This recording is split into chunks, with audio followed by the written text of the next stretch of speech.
name's Jacob, and this is my persuasive speech. I'm here to persuade adults from drinking and driving.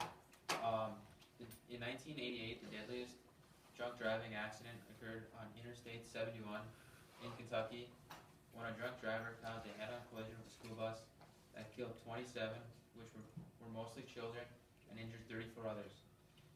People may have a good time drinking, but it also can have consequences if you choose to drive. Knowing more about drinking and driving may help you make better decisions and save a life. Drinking background might affect your decisions and why you drink and drive, but will also show you why you shouldn't. Some statistics for drunk drivers. In 2011, 31% of driving fatalities were because of drunk drivers.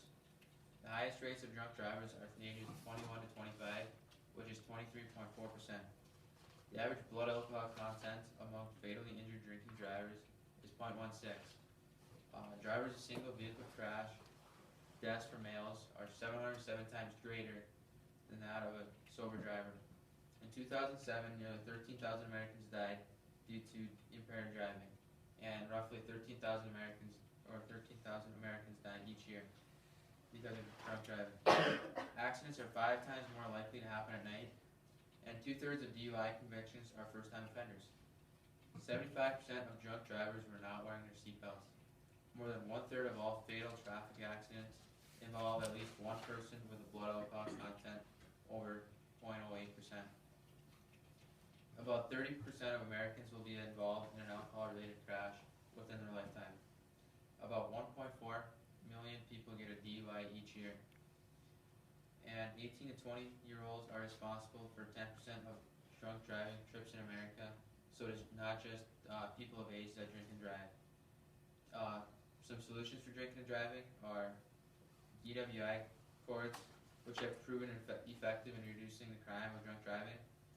Suspending or revoking driver's licenses, which has proven the most effective way to reduce drunk driving. Impounding or confiscating vehicle plates. Impounding or immobilizing vehicles. Enforcing open container bans. Increasing penalties such as fines or jail time for drunk driving. And mandating alcohol education. So there are also ways you can protect yourself from a drunk driver. You can volunteer to be the designated driver. Always wear your seatbelt when you drive. If possible, try to drive on a 4-lane highway so you can maneuver a drunk driver coming at you. And call a cab. Some facts are that men are twice as likely than women to drive under the influence. A drunk driver, on average, has driven 80 times before they get caught.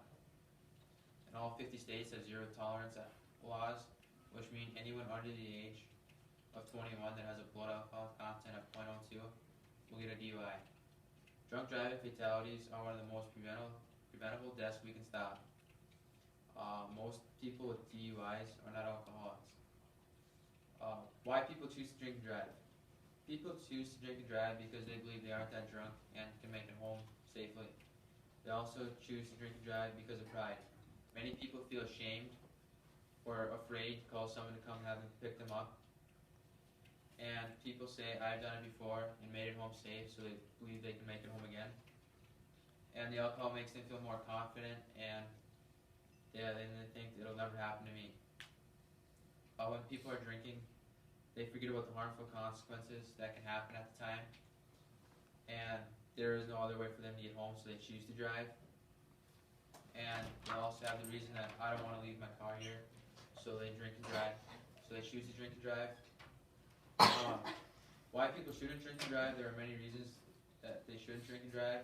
Your reaction time is slower, so you might be more likely to be in a head-on collision before you actually realize you're about to hit something.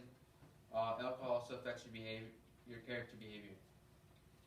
It also affects your coordination, and it makes you less coordinated. And it is harder to detect danger because your vision and hearing is slower. You can have a permanent mark on your DUI from a DUI and a DWI from drinking and driving, which can also make it harder for you to get jobs that you want, and makes everything a lot harder. You can significantly damage property. You have to live with the consequences and cost of paying for all the property you have damaged. It can cost you, a loved one, or even a stranger their life, and nobody wants to live with killing somebody.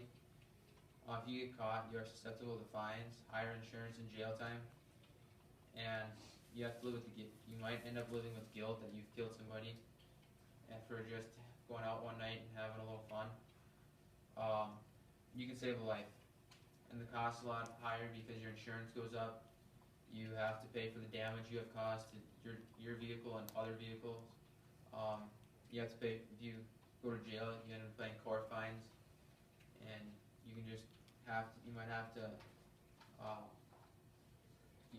get your vehicle out of impound if they immobilize or confiscate it.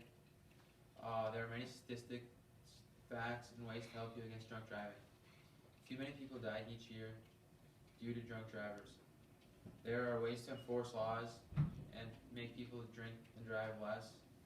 There are ways to protect yourself from drunk drivers by wearing your seatbelt or even calling a cab.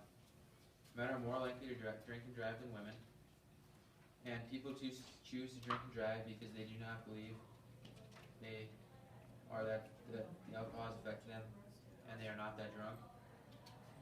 They are too arrogant and believe they are invincible and will never be in a crash because they are drunk. The alcohol makes them more confident.